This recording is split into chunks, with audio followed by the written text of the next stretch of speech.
The leading voices for the movement Black Lives Matter is DeRay McKesson. Now, he's appeared at demonstrations, get this, in Ferguson, Baltimore, McKinney, Texas, and over the weekend, he was in Charleston, South Carolina. Now, earlier this month on this program, I asked him if he was a professional protester. Watch this. I've been using my savings and contributions from my friends to do this work so far, and that has worked. Okay. Again, when I go to different places, and when many people go to different places, this is about making sure that these stories are heard and that we're standing in solidarity with people who the police have harmed or killed. Now, yesterday, the National Review released a scathing critique of McKesson, stating in part, quote, imagine Al Sharpton, circa the Crown Heights riots, with access to Twitter. That's DeRay. Now, we invited him to join us on the program tonight, but he declined. Here now with reaction is the Black Sphere's Kevin Jackson, as well as criminal defense attorney Eric Guster is with us. So, when you see that he keeps showing up at all these high-profile events, Kevin, what is your interpretation of it? To me, I don't see any good out of it. He's a modern-day Al Sharpton. He's trying to make a name for himself being an agitator. And if I'm not mistaken, Sean, I didn't follow this one too closely, but I think South Carolina didn't want him. And what people don't realize is even in Ferguson, I was on hand when they rejected Jesse Jackson. In many cases, they spoke out against Sharpton. And I think people are sick of guys like DeRay who don't add anything to the fabric of the discussion. All he's there to do is to start trouble. He's paid to do it.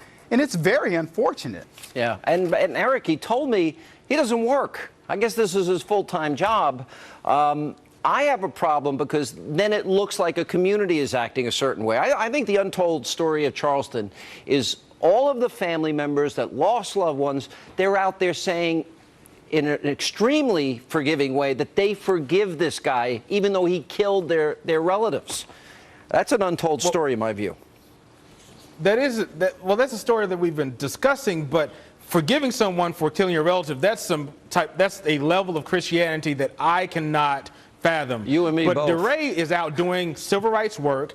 Just like all the foot soldiers in the Civil Rights March, they were not paid. They were people who may not have been working, who were doing something for civil rights, and that's what DeRay is doing. However, with Twitter, people can see him and see all of his movements more so than in the 1960s. Okay, but they compared him to Al Sharpton. Al Sharpton has been to the Obama White House 80 to 90 times. Let's look a little bit at Al Sharpton's past. I'm tired of the mac and beef. You ain't nothing. You a punk. Now come on, do something. We the best chicken fries in the universe. But we don't go buy some kind of sandwich chicken. Folks was in the cave when we had built empires. We learned to admire them, but they knew to admire us. We built pyramids before Donald Trump ever knew what architecture was. David, yes. You want to be the only on television, the only in the newspaper, the only can talk. Do you think that guy belongs in the White House 80 to 90 times? Does that history, you know, all the talk about the flag, the Confederate flag, all the talk about residual racism, does he belong in the White House with Obama 80 to 90 times, Eric?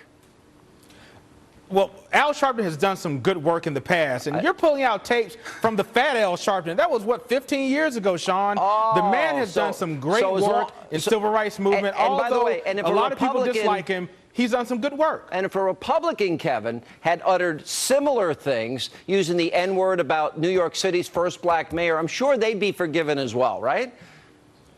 Yeah, look, it's a complete double standard. And back to DeRay, look, the people of Charleston, South Carolina spoke. They healed together. They did exactly what America is built to do, which is to say we're not going to look at this as a racial situation. We're going to look at this as a family situation. 9 of our family members were killed. They didn't look at color. They didn't need DeRay. What did he do? There aren't enough black people in Charleston, South Carolina? You know, they don't need somebody traveling around the country creating problems. Let me go to the president. They did look at it as a racial situation, though. Eric, let me go to the president in this speech. Because this guy was a racist. I'm sorry, Sean. Yeah, this guy was a racist. Absolutely. Yes. But the issue here is, was it appropriate for the president to say this? Let's roll tape. Racism, we are not cured of. Clearly. And it's not just a matter of it not being polite to say in public. That's not the measure of whether racism still exists or not. It's not just a matter of overt discrimination. Societies don't overnight completely erase everything that happened 200 to 300 years prior. Now, we're making a lot over the Confederate flag in South Carolina. Should the president be using that word, Eric? In that context, I believe it was appropriate, because of what the president was saying is that because you don't say the N-word in public does not mean that racism is gone.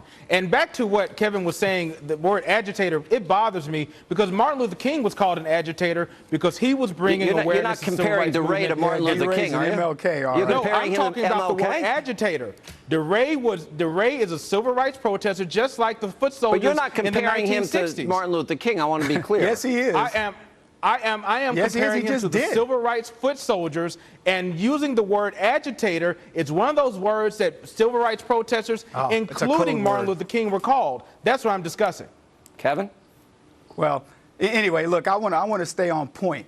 I can ask a very simple question, Sean, that the left doesn't want to ask about this. If George Bush had said what Barack Obama said and smoothed out that N-word just as smoothly as Barack Obama said, Michael Eric Dyson wouldn't be calling it brilliant, and Eric wouldn't be talking about it in these terms. It is a double standard, and what Barack Obama showcased quite readily is racism is alive in America, and he can say that word that everybody else is pretty much stricken from their lexicon, but he can get away with it because he's transcended all of it. He is the cause of racism. He's walking around with a hypodermic needle infecting people with racism, and then he wants to sit around and act as if he's doing things about it. People in America feel that we are in the 60s again because of people like Barack Obama. No, Barack Obama was addressing the issue of racism and taking it head on. People have said he never talked about racism or the issues of racism. Now Eric, he is, when he says it's in our DNA, he couldn't be more wrong. I mean, racism is a part of America's history. Wait a minute. It's part of our history. When you say it's in our DNA, that suggests you can't change it. And America's proven that it can overcome wrongs and evils of the past. America has proven that we can overcome those, but there's a segment that does not want to change, and that's what I believe he was speaking of. There are some people who will not change no matter what. Last word, Kevin. Yeah, and you're exactly right, and they're not going to change no matter what. But what he said is that it takes a while to overcome. Go back to the 1860s and find out what we've overcome. We've overcome slavery. We've overcome the lack of civil rights by blacks and many others in this country. And Barack Obama acts like only on his watch are we dealing with racism. We've overcome, and there's an anecdotal amount of racism in the United States and many, many more acts. There's a long way to go. A long way left to go. Coming up.